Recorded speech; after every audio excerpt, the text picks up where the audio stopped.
You know that inner commentator? The one that never stops selling us a story. You're the funny one, you're totally behind in life, oh God, don't embarrass yourself. We all carry one. For a month, I unplugged mine. No fancy mantra, no remote monastery, no psychedelics, just a series of daily, often clumsy, experiments in refusing to believe the voice.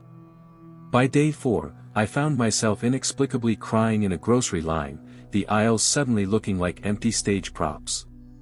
And by day 23, I actually caught myself genuinely laughing at a text that would have absolutely wrecked me just a month earlier.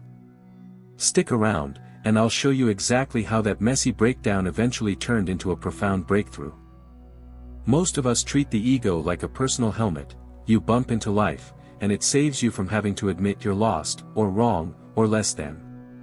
My helmet, though, had turned into a full-face mask, suffocating me more than protecting me. I'd scroll Instagram, feel that familiar pang of envy, then immediately post something cooler, and repeat the whole exhausting cycle. I'd argue online, anxiously chase replies, then lie awake replaying every dumb thing I'd said. Classic loop, right? The idea here wasn't to kill the ego. Guns blazing just feeds another ego story, a spiritual ego, if you will, but to simply stop automatically obeying it. So, I set 3 pretty simple rules. 1. Notice each and every time I popped up with an opinion. 2. Ask myself, can I actually act the opposite way and still function in the world? 3. Record what happens, no judgment. That was it. No robes, no cave in Nepal, just a daily commitment to observation. Day 1, I sit down to work, and instantly, that familiar thought flashes, I need coffee to focus. Instead, I just drink water. And believe me, the mind throws a toddler tantrum. You'll write garbage without caffeine. This is a disaster. I type anyway. The article, surprisingly, turns out perfectly fine. Day 3, I'm texting someone I really like, and I instinctively delete the winky emoji because the voice squeals, you'll look desperate. Don't do it. I feel utterly naked hitting send, but you know what? The conversation actually flows better. The pattern starts to emerge. Each time I zig when the ego zags, there's this 5-minute window of electric uncertainty, a real jolt of fear, then life somehow proceeds with fewer moving parts, less friction. By day 7, I'm absolutely exhausted from micro-betraying my own mental playbook, yet I notice my shoulders have dropped 2 inches, a tension I didn't even realize I'd been holding onto for years. Midweek 2, I walk past a mirror and see my hair sticking up at a wild angle.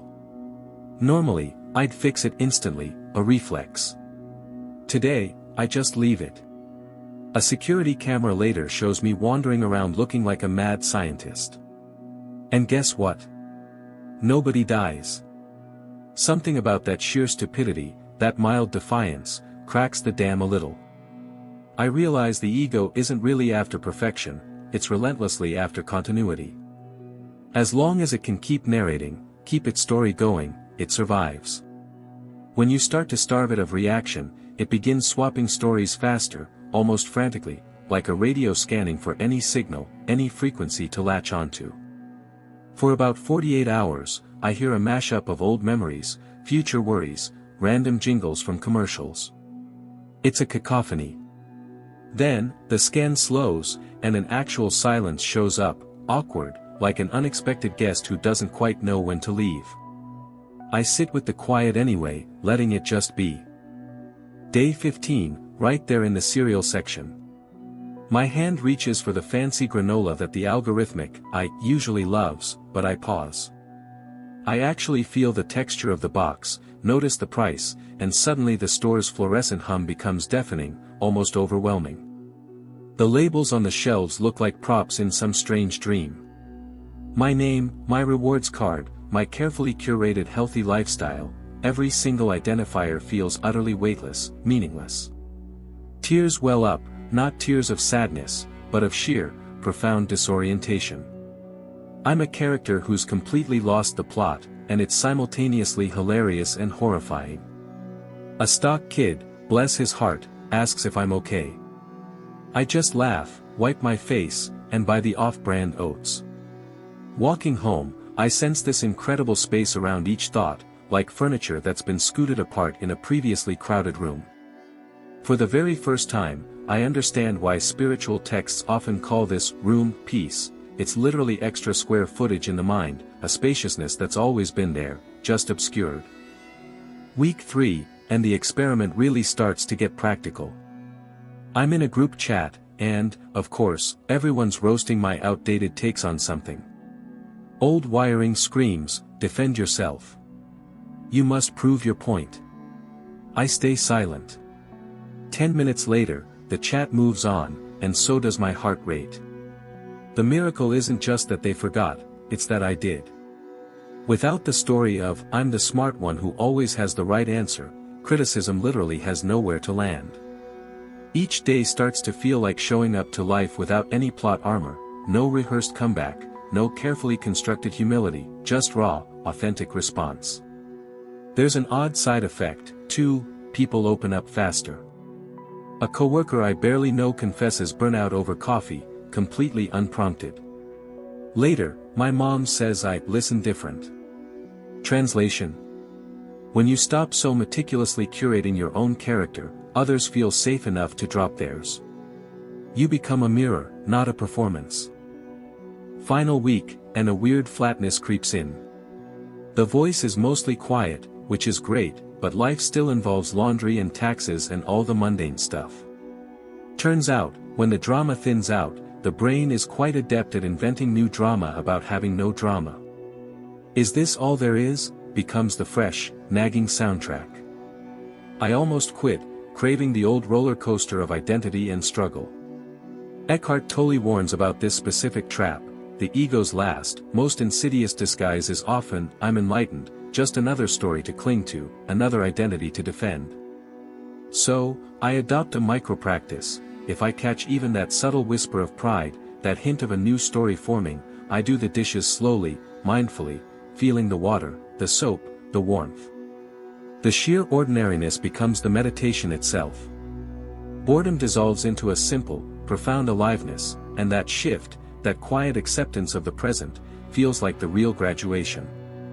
It's not about grand revelations, but about the sacredness of the everyday.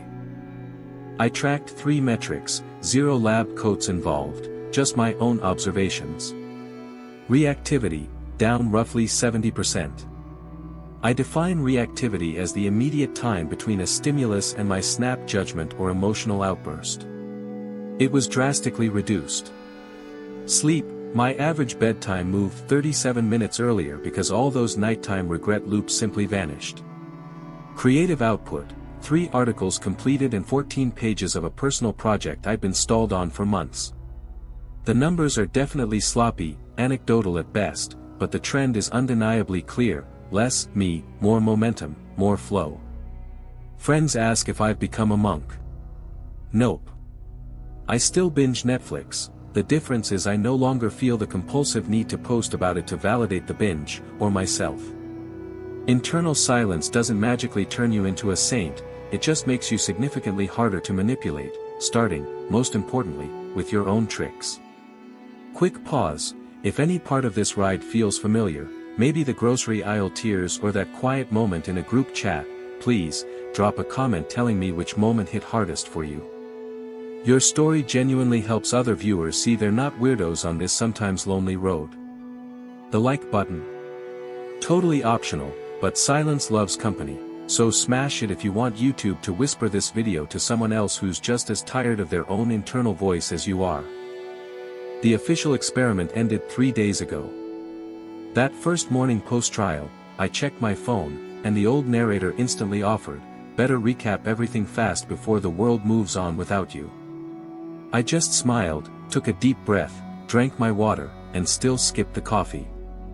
The voice still pipes up, sure, but it's softer now, more consultative rather than commanding. Living without ego doesn't mean it magically disappears, it means it becomes more like a radio you can actually dial down, adjust the volume on. I still plan, still set goals, but they feel more like post-it notes on a whiteboard, easily moved or erased, not permanent tattoos etched into my identity. The biggest relief? I can now catch the tail end of a conversation where I'm boring myself, pure gold. That tiny gap, that momentary awareness, lets me change topics or disengage before the cringe even sets in. It's a practical superpower, honestly, zero cape required. Here's what still rings true at 3 a.m., long after the experiment is over: everything you think defends you, your achievements, your carefully constructed image, your righteous anger, even your intellect, those are actually the bars of your own self-imposed cage. Strip them away, let them fall, and what remains isn't emptiness or oblivion, it's an incredible, expansive bandwidth. You suddenly notice the stranger holding the door, the vibrant color of dusk, the astonishing fact that your heartbeat never once asked for permission to exist.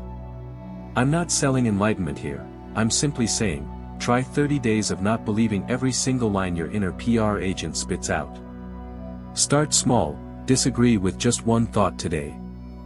Feel the discomfort, lean into it, take the action anyway, and just watch the room inside you widen. The peace on the other side of identity isn't a myth, it's just square footage, and it's already paid for. Move in, my friend, because the rent is silence.